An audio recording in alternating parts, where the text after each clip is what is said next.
Assalamualaikum warahmatullahi wabarakatuh. Nahmaduhu wa nusalli wa nusallimu ala rasulihil karim, amma ba'd.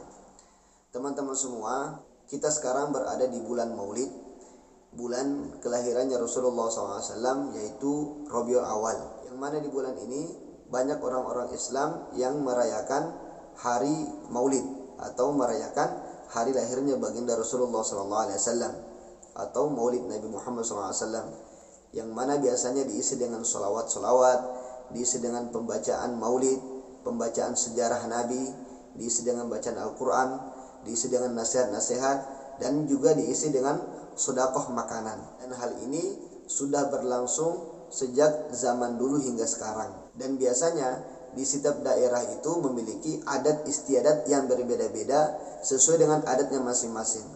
Ada perbedaan menurut adat masing-masing. Tetapi mereka mengerjakan maulid atas dasar gembira terhadap kelahirannya Rasulullah SAW. Terserah mereka bagaimana cara mengapresiasikan kegembiraan mereka dengan kelahirannya Rasulullah.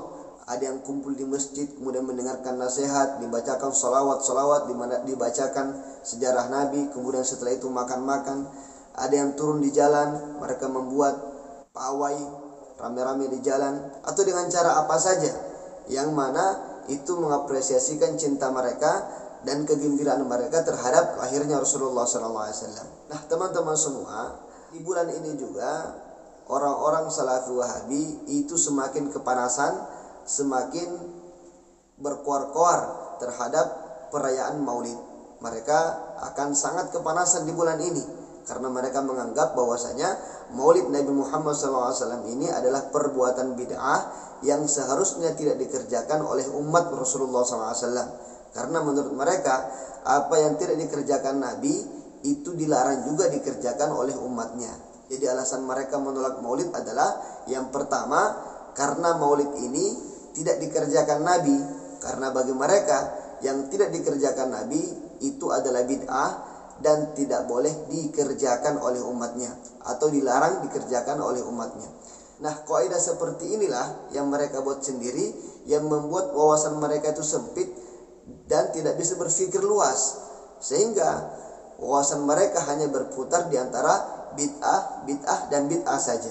Sehingga ketika mereka melihat suatu hal yang hal tersebut tidak pernah dikerjakan Nabi menurut mereka, maka mereka akan menjatuhi vonis bid'ah atau vonis sesat terhadap perkara tersebut atau hal tersebut. Nah, contohnya seperti Maulid ini. Padahal kalau kita mau kaji lebih dalam, Maulid ini itu semua isinya adalah kebaikan-kebaikan. Ada nasihat-nasihat agama. Yang mana nasihat-nasihat agama ini juga dianjurkan dalam agama.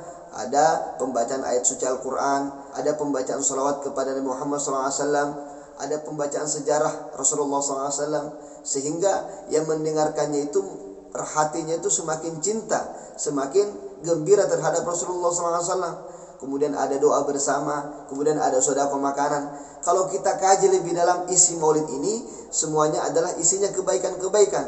Namun Salafi Wahabi selama ini tidak pernah membenarkan acara Maulid. Bahkan mereka selalu mengatakan pelakunya adalah pelaku ahli bid'ah, orang-orang sesat.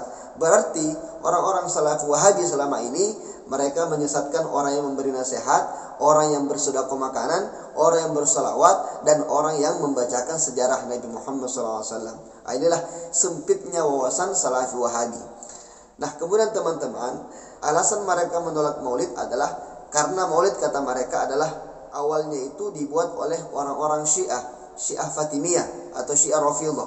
Jadi mereka menganggap Maulid ini, acara Maulid ini bukan dari Islam, tapi dari orang Syiah. Sehingga mereka menganggap pelaku-pelaku Maulid atau orang-orang yang mengerjakan Maulid itu sama halnya dengan orang-orang Syiah. Ini adalah tuduhan yang sangat tidak berdasar terhadap orang-orang Muslim, teman-teman. Padahal kalau kita lihat dalam kitab-kitab para ulama, seperti dalam kitab I'anatul Talibin, yang mengerjakan Maulid pertama kali itu adalah seorang raja Islam di Syria, namanya Raja Al-Muzaffar. Jadi setiap tiba tanggal 12 Rabiul Awal, Raja Al-Muzaffar ini selalu mengadakan acara Maulid. Bahkan beliau sampai mengeluarkan biaya ratusan dinar untuk perayaan acara Maulid ini, teman-teman. Itu adalah seorang raja Islam yang hidup sekitar tahun 600-an Hijriah. Nah, ini orang-orang Salafi mengatakan bahwasanya acara Maulid ini pertama kali dipopulerkan oleh orang-orang Syiah Fatimiyah, yang mana mereka adalah orang-orang yang bertentangan pemahamannya dengan orang-orang Islam. Kalau memang apa yang kalian katakan itu benar, bahwasanya Maulid ini adalah pertama kali dikerjakan oleh orang-orang Syiah, maka apa salahnya kita kerjakan juga? Ya, apa salahnya kita kerjakan juga? Apakah kalian tidak mengetahui sejarahnya puasa Asyura, puasa di 10 Muharram? Itu kan sejarah awalnya Rasulullah SAW datang ke Madinah, kemudian melihat orang-orang Yahudi Madinah itu mengerjakan puasa di tanggal 10 Muharram, puasa Asyura. Maka beliau mengatakan mereka berpuasa Asyura, berpuasa di tanggal 10 Muharram itu karena memuliakan Nabi Musa, mengenang pertolongan Allah terhadap Nabi Musa. Maka kita sebagai orang Islam, kata Nabi, kita sebagai orang Islam itu lebih pantas memuliakan Nabi Musa daripada mereka. Nah, begitu juga dengan Maulid. Maulid ini Anda mengatakan adalah pertama kali dikerjakan oleh orang-orang Syiah, didasari atas gembira mereka terhadap lahirnya Rasulullah SAW. Maka kita menjawab, kita orang Islam itu lebih pantas bergembira terhadap lahirnya Rasulullah SAW daripada orang-orang Syiah. Maka kita lebih pantas mengerjakan Maulid daripada mereka. Kalau memang Maulid ini pertama kali dikerjakan oleh orang-orang Syiah, kita lebih pantas mengerjakan Maulid, lebih pantas bergembira terhadap lahirnya Rasulullah SAW daripada orang-orang Syiah. Maka tidak masalah kalau memang mereka yang pertama kali mengerjakan Maulid, kita mengerjakannya juga tidak masalah, karena ini dikerjakan atas dasar gembira terhadap kelahirannya Rasulullah SAW. Jadi bukan berarti kalau perbuatan tersebut dikerjakan oleh orang-orang di luar Islam, kita tidak boleh mengerjakannya. Nggak seperti itu.